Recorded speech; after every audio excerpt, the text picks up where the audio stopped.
किसानों के आंदोलन पर आज का सबसे बड़ा अपडेट यह है कि यह मामला अब सुप्रीम कोर्ट पहुंच गया है और आज सुप्रीम कोर्ट ने भी वही बात कही है जो हम कई दिनों से आपको बता रहे थे, यानी यह मामला बातचीत के जरिए ही सुलझाया जाना चाहिए। और हम भी बात यही कर रहे थे कई दिनों से कि इसमें कोई बीच का रास्ता निकालना होगा।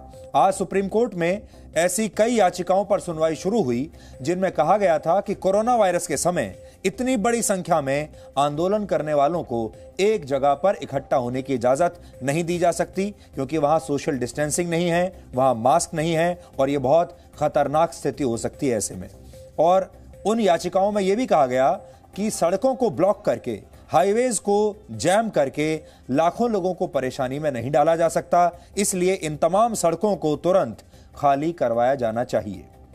इसके बाद सुप्रीम कोर्ट ने इस मामले को हल करने के लिए एक कमेटी बनाने की बात कही है, जिसमें सरकार के प्रतिनिधियों के अलावा प्रदर्शन कर रहे किसानों के प्रतिनिधियों के साथ साथ देश भर के किसानों के प्रतिनिधि भी शामिल होंगे। अब इस खबर में यह एक बहुत बड़ा कैच है, क्योंकि अगर इस नई कमेटी में, जिस कमेटी का गठन करने की बात सुप्रीम कोर्ट कह रही है, इस कमेटी में अगर पंजाब के किसानों के अलावा पूरे देश के किसान प्रतिनिधि भी आ गए तो यह आंदोलन एक दूसरी दिशा में जा सकता है। इसलिए सबसे पहले यह समझ लीजिए कि आज सुप्रीम कोर्ट में क्या हुआ है, क्योंकि अब इसमें एक तीसरी पार्टी जुड़ गई है। अब तक मामला था किसानों और सरकार के बीच, लेकिन अब से यह मामला सुप्रीम कोर्ट के पास भी आ गया है। अब इसके तीन पहलू हो जाएंगे।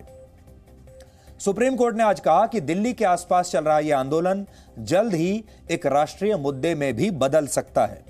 इस मामले पर सुनवाई के दौरान सुप्रीम कोर्ट ने कहा कि इस मामले को सुलझाने के लिए एक कमेटी का गठन किया जाए, जिसमें सरकार के प्रतिनिधियों के अलावा भारतीय किसान यूनियन और देश भर के किसान संगठनों के प्रतिनिधि भी शामिल हों। और अगर ऐसा हो गया तो यह आंदोलन किसी और दिशा में भी जा सकता है, क्योंकि अगर पंजाब के किसानों के अलावा इस कमेटी में देश भर के किसान आ गए और उन्होंने यह कह दिया कि वो नए कृषि कानूनों के पक्ष में हैं, तो सोचिए क्या होगा। बहुत संभव है कि आंदोलन उसके बाद कमजोर पड़ जाएगा, क्योंकि इन कानूनों का विरोध मुख्य रूप से पंजाब के किसान ही कर रहे हैं। पंजाब में किसानों की संख्या करीब 11 लाख है, जबकि देश भर में 15 करोड़ किसान हैं। यानी इस आंदोलन में देश के 1% से भी कम किसान हिस्सा ले रहे हैं।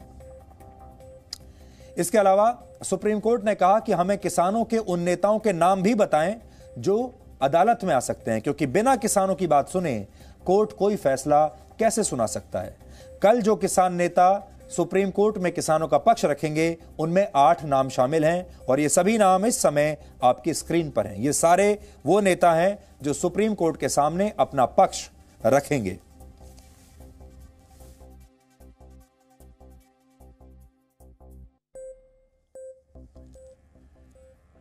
इस बीच केंद्र सरकार की तरफ से सुप्रीम कोर्ट को यह भी बताया गया कि किसानों के साथ बातचीत से कोई नतीजा नहीं निकला है, क्योंकि किसान सरकार से नए कृषि कानूनों को वापस लेने के मुद्दे पर सिर्फ हां या ना में ही जवाब चाहते हैं, उसके अलावा वो कोई बात ही नहीं करना चाहते। इसलिए केंद्र सरकार के कई मंत्रियों के साथ बैठकों के बावजूद सभी दौर की बातचीत अब तक असफल रही है।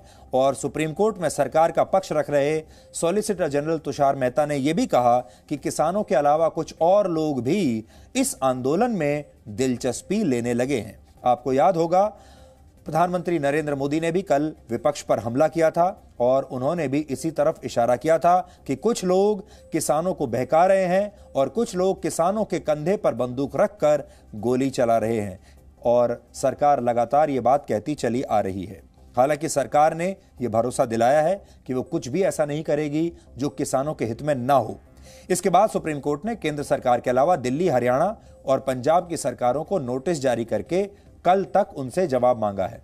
अब कल सुनवाई के दौरान सुप्रीम कोर्ट इस पर फैसला सुना सकता है कि किसानों द्वारा बंद की गई सड़कों को खाली कराया जाए या नहीं। यह बहुत बड़ा और पेचीदा फैसला होगा, क्योंकि सुप्रीम कोर्ट को यह तय करना होगा कि इस आंदोलन को जारी ऐसे ही रखना चाहिए या फिर सड़कों को खाली करा लेना चाहिए। आपको याद होगा, शाहीन बाग में भी ऐसे ही महीनों तक प्रदर्शन चलते रहे थे और वो सड़क इसी तरह महीनों तक ऐसे ही जैम रही थी। इस बार भी क्या वैसे ही होने वाला है, या सुप्रीम कोर्ट बीच में आकर इस बार इन सड़कों को खाली करवा लेगी? यह बड़ी बात होगी।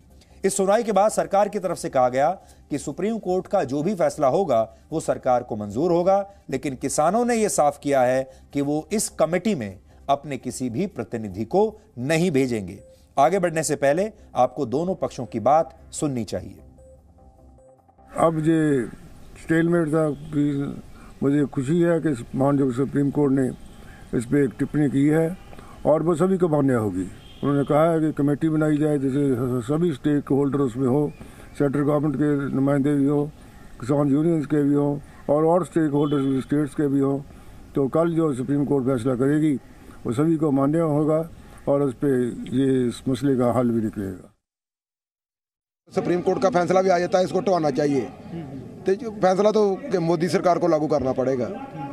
सुप्रीम कोर्ट को तो आड़ बना रहे हैं, ਅਸੀਂ ਤੇ उसका भी सामना करने को तैयार हैं। ये सुप्रीम कोर्ट को हम नहीं मानते, उसका कारण है कि ये सब जज सुप्रीम कोर्ट ये मोदी के बनाए हुए हैं। ये वो सिर्फ हमें टालना चाहते हैं, हम टलना नहीं है। हम इन खाली हाथों से लड़ेंगे। हालांकि कमेटी का सदस्य न बनने की बात कुछ किसान संगठनों ने कही है।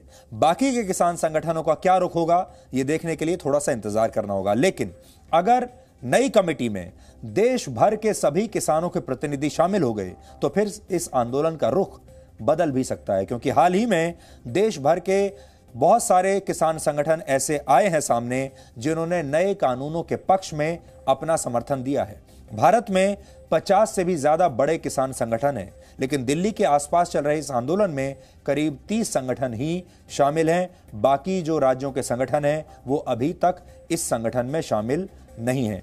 इसलिए बड़ी बात यह है कि यह तस्वीर आप देखिए कि किस तरह से हम पहले आपको बड़ी स्क्रीन पर आप देखिए कि ये जो सड़कें हैं जिन पर किसान कब्जा करके बैठे हैं, इन सड़कों को खाली कराने की बात हो रही है। ये आप देख सकते हैं विशाल प्रदर्शन है।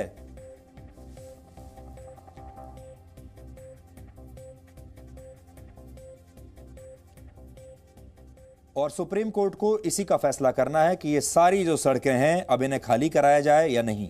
लेकिन फिर से हम आपको ये बताना चाहते हैं कि सुप्रीम कोर्ट ने आज जो बड़ी बात कही है वो ये है कि जो कमेटी बनाई जाए नई, उस कमेटी में पंजाब के किसानों के अलावा जो प्रदर्शनकारी संगठन है किसानों के, उनके अलावा देश भर के किसान संगठनों को भी शामिल किया जाए। अब देश भर में ऐसे बहुत सारे किसान संगठन हैं जो दूसरे राज्यों में हैं जिन्हें नए कृषि कानूनों से कोई समस्या नहीं है और वो इसका समर्थन करेंगे। तो अब आगे चलकर बड़ी बात जो सामने आ जाएगी वो ये है कि देश भर के 15 करोड़ किसानों का असली प्रतिनिधि कौन होगा। कौन ये बताएगा कि देश के 15 करोड़ किसान क्या चाहते हैं। क्या पंजाब के जो किसान संगठन हैं, हरियाणा के किसान संगठन हैं, उन्हीं को यह मान लिया जाए कि यही पूरे देश के किसानों का प्रतिनिधित्व कर रहे हैं, या फिर उन राज्यों के अलग अलग संगठन भी शामिल किए जाएं और वो ये बताएं कि वो क्या चाहते हैं। इसलिए आगे चलकर ये जो आंदोलन है ये एक दूसरा रुख भी ले सकता है, क्योंकि अभी तक आप सिर्फ पंजाब के किसानों को ही इसमें देख रहे हैं। लेकिन जब बाकी राज्यों के किसानों के नेता इसमें शामिल हो जाएंगे, जब उनसे यह पूछा जाएगा तो जरूरी नहीं है कि वो अपना समर्थन पंजाब के किसानों को दे ही दें। इस बीच किसान संगठनों ने अपना एक मीडिया सेल बनाने का फैसला किया है और अब किसान इस मीडिया सेल के सहारे सोशल मीडिया पर भी अभियान चलाएंगे।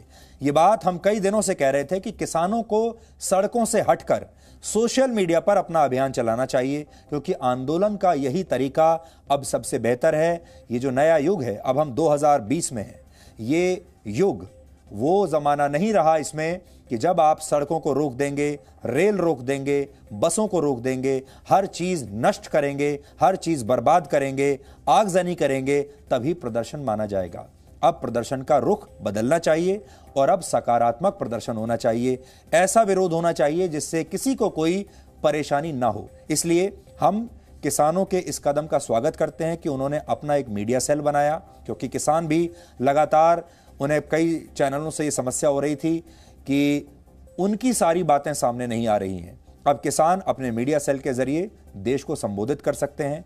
इससे सबसे बड़ी बात यह होगी कि इन किसानों का जो दुरुपयोग हो रहा है, यानी बहुत सारी अलगाववादी ताकतें इस आंदोलन का दुरुपयोग करने की जो कोशिश कर रही हैं, वो अब इससे दूर हट सकते हैं जब किसान अपने हाथ में अपना कम्युनिकेशन ले लेंगे। तो ये अच्छी बात है। अब किसान चाहें तो हम तो ये कहेंगे कि उन्हें ये सड़कें खाली कर देनी चाहिए, अपने अपने घर वापस चला जाना चाहिए और सारा प्रदर्शन वो सोशल मीडिया पर करें। सोशल मीडिया पर आएं, देश के लोगों को बताएं, पूरी दुनिया को बताएं कि वो क्या चाहते हैं, अपने तर्क रखें और वो लोगों को बताएं कि उनकी बात में, उनकी मांगों में कितना दम है। लोगों को भी कन्विंस करें और सरकार को भी कन्विंस करें।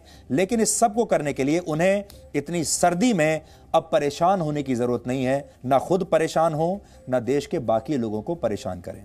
और अगर सोशल मीडिया की हम बात कर रहे हैं तो भारत में डेटा और फसल, ये दो ऐसी चीजें हैं जो सबसे ज्यादा सस्ती हैं। हमारे यहां डेटा भी सस्ता है और आटा भी सस्ता है। लोग तो कहते हैं कि हमारे यहां डाटा आटे से भी सस्ता है।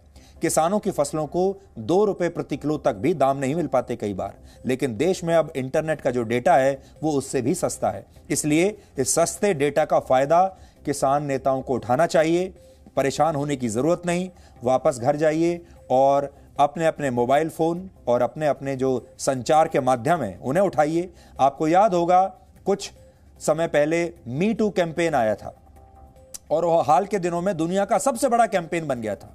मी टू कैंपेन, आपने भी नाम सुना होगा। उसमें किसी ने कोई धरना प्रदर्शन नहीं किया था, सड़कें रोकी नहीं थी, किसी ने बसों में आग नहीं लगाई थी, कुछ नहीं हुआ था, विरोध प्रदर्शन नहीं हुआ था, किसी ने रेल नहीं रोकी थी। सोशल मीडिया पर यह प्रदर्शन शुरू हुआ और उसके नतीजे आप सबने देख लिए। इसलिए यह आंदोलन भी सोशल मीडिया के जरिए चलाया जा सकता है।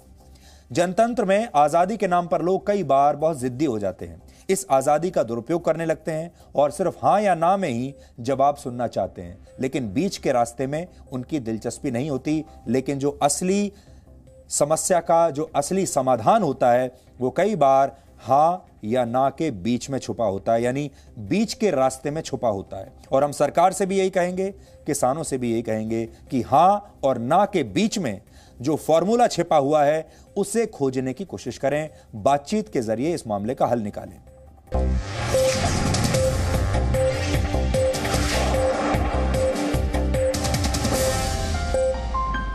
Presenting B News app, available on Google Play and App Store. Download it now.